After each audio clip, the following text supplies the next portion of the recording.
ಚಿತ್ರದುರ್ಗ ನಗರದಲ್ಲಿ ಪುಡಿ ರೌಡಿಗಳ ಹಾವಳಿ ಹೆಚ್ಚಾಗಿದ್ದು ಸಾರ್ವಜನಿಕರನ್ನು ಆತಂಕಗೊಳಿಸಿದ್ದಾರೆ.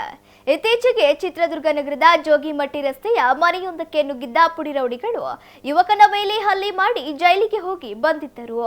ಜೈಲಿನಿಂದ ಬಂದ ನಂತರ ನಗರದ ಐಸರಿ ಬಾರ್ನಲ್ಲಿ ಹುಟ್ಟುಹಬ್ಬ ಆಚರಿಸಿಕೊಂಡು ಕತ್ತಿಯಿಂದ ಕೇಕ್ ಕತ್ತರಿಸಿ ಕ್ರೌರ್ಯ ಮೆರೆದಿದ್ದು, ನಂತರ ಬಾರ್ನಲ್ಲಿ ಹೂ ಮಾರಾಟ ಮಾಡಿ ಕುಡಿಯಲಿಕ್ಕೆ ಬಂದಿದ್ದ ಜೋಡಿ ಚಿಕ್ಕೇನಹಳ್ಳಿ ಗ್ರಾಮದ ಮಹಾಲಿಂಗಪ್ಪ ಎಂಬುವವರ ಮೇಲೂ ಹಲ್ಲೆ ಮಾಡಿದ್ದಾರೆ. ಇದಾದ ನಂತರವೂ ಹುಟ್ಟುಹಬ್ಬದ ಫೋಟೋಗಳಿಗೆ ನಾವು ರೌಡಿಗಳು ಯಾರಿಗೂ ಹೆದರುವುದಿಲ್ಲ ಎಂಬ ಹಾಡು ಹಾಕಿ ಪೋಸ್ಟ್ ಮಾಡುವ ಮೂಲಕ ಚಿತ್ರದುರ್ಗ ಜನರಲ್ಲಿ ಆತಂಕದ ವಾತಾವರಣ ಸೃಷ್ಟಿ ಮಾಡಿದ್ದು, ಪೊಲೀಸರು ಇಂತಹ ಪುಡಿ ರೌಡಿಗಳ ಎಡೆಮುರಿ ಕಟ್ಟುವಂತೆ ಸಾರ್ವಜನಿಕರು ಮನವಿ ಮಾಡಿದ್ದಾರೆ.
ಬಸ್ ಸ್ಟ್ಯಾಂಡ್ ಹೋಗ್ತೀವಲ್ಲ, ಕೆಎಸ್ಆರ್ಟಿಸಿ ಬಸ್ ಸ್ಟ್ಯಾಂಡ್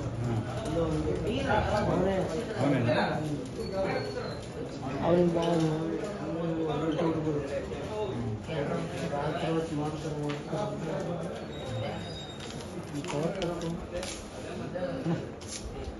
ಪವರ್ಫುಲ್ ಒಂದೆರಡು ಎಗ್ಬೋಂಡ ಪಾತ್ರ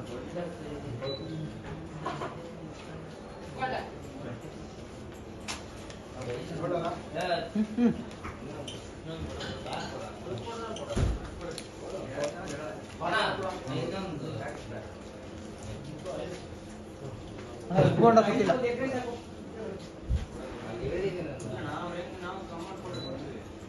ಎಗ್ಬೋಂಡ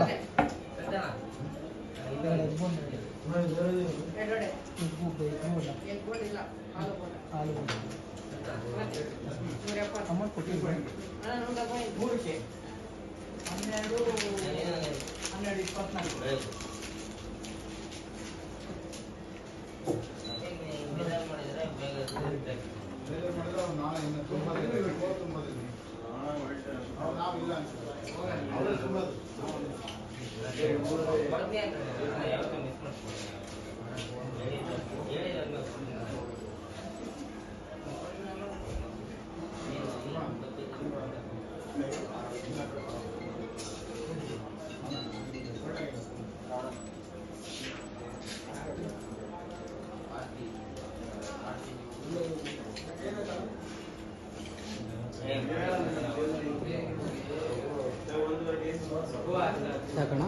ನಾನು ಹೂವು ತಗೊಂಡಿದ್ದೆ.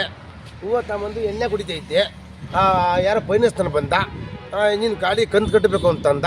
ಆ ಕಂತು ನಾನು ಇಲ್ಲಪ್ಪ ಅಂತಂದೆ. ಬೀಗ ಕಿತ್ಕೊಂಬಂದ. ಬೀಗ ಗೂಡಪ್ಪ ಅಂತಂದ್ರೆ ನನಗೆ ಹೊಡೆದ ಸರ್. ಏನಾಯ್ತು? ಹೊಡೆದ್ಮೇಲೆ ನಾನು ಹೊಡೆದಲ್ಲ ಅಂತಂದ್ರೆ ಕಂಪ್ಲೇಂಟ್ ಕೊಡೋಕೆ ಹೋದೆ. ಆ ಪೊಲೀಸ್ನವ್ರು ಬಂದರು. ಪೊಲೀಸ್ನವ್ರು ಬಂದಮೇಲೆ ಬಿಡು ಅಂತೇಳಿ ಅವನ್ನೇ ಬಿಡ್ತೀನಿ. ಬಿಟ್ಟರೆ ಪೊಲೀಸ್ನವ್ರು ನನಗೆ ರಕ್ಷಣೆ ಕೊಡಲಿಲ್ಲ ಸರ್. ಆಮೇಲೆ ನೀವು ಆಸ್ಪತ್ರೆಗೆ ಹೋದ್ರಾ? ಹ್ಞೂ ಸರ್, ಹಾಸ್ಪಿಟ್ಲಿಗೆ ಹೋದ್ವಿ. ಇಂಜೆಕ್ಷನ್ ತೊಗೊಂಡು ಬ್ಯಾಂಡೇಜ್ ಮಾಡಿಸಿ ಬಂದಿದ್ದೀನಿ ಸರ್. ಈಗ ಸ್ಟಿಚ್ ಹಾಕಿದಾರಾ? ಹೇಗೆ 4 ಹೊಲಿಗೆ ಹಾಕ್ಯಾರ ಸರ್. ಯಾರು ಏನು ಅಂತ ಅವ್ರಿಗೆ ಗೊತ್ತಾ, ಯಾರು ಹೊಡೆದದ್ದು ಯಾರು ಅಂತ? ಸರ್ ಹೊಡೆದಿದ್ದು ಅದು ಹೆಸರು ಗೊತ್ತು, ಅದಕ್ಕೆ ಪೊಲೀಸ್ನೇ ಇಟ್ಕೊಳ್ಳಿ ಸರ್ ನಾನು. ನೀವೇ ಸರ್ ಬಿಟ್ಟಿದ್ದು ನನಗೆ ಅವ್ರಿಗೆ ಗೊತ್ತಿಲ್ಲ. ಪೊಲೀಸ್ ನೀವೇ ಸರ್ ಹೊಣೆ ಅಂತ ಹೇಳಿ ಪೊಲೀಸ್ನೇ ಹೊಣೆ ನನಗೆ. ಹೊಡೆದ್ರೆ ಅವ್ರನ್ನೇ ಇಟ್ಕೋಬೇಕು ನನಗೆ. ಸಾಲ ತಗೊಂಡಿದ್ರಾ? ಇಲ್ಲ ಸರ್. ಬೈಕ್ ತಗೊಂಡಿದ್ರಾ ಸಾಲದ ಮೇಲೆ? ನಾನು ತಗೊಂಡಿರೋದು ನಂದು ಶ್ರೀರಾಮ ಪೈನಿಸ್ತಾನಿಂದ ಕಟ್ತಾ ಇದ್ದೀನಿ. ಅವ್ನು ಯಾವ ಪೈನಿಸ್ತಾನ ನಾನು ದುಡ್ಡು ಕೊಡಬೇಕು ನಾನು ಕೊಡ್ತೀನ ಸರ್. ನಾನು ಯಾವುದೂ ಇಲ್ಲ, ನಂದು ಕಂತು ಯಾವುದೂ ಇಲ್ಲ. ನಾವು ಎಷ್ಟು ದಿನ ಆಯ್ತು ಸೀರಿಯಲ್ಲ ಏನು ಸರ್ ನಿಮ್ಮ ಕಂತು ಎಷ್ಟು ದಿನ ಇತ್ತು ಸರ್? ನಂದು ಶ್ರೀರಾಮ ಪೈನಿಸ್ತಾನ ತಗೊಂಡಿದ್ದೀವಿ. ನಾನು 5ನೇ ತಾರೀಕು ಕಟ್ತಾ ಇದ್ದೀವಿ. ನಂದು ಯಾವುದು ಟಿ ವಿ ಇಲ್ಲ, ಯಾವುದೂ ಇಲ್ಲ. ಇವ್ನು ಯಾವನ ನಮ್ಗೆ ಗೊತ್ತಿಲ್ಲ ನನಗೆ. ಅವ್ನು ಯಾವ ಪೈನಿಸ್ತಾನ ಬರ್ಬೇಕು ನನಗೆ.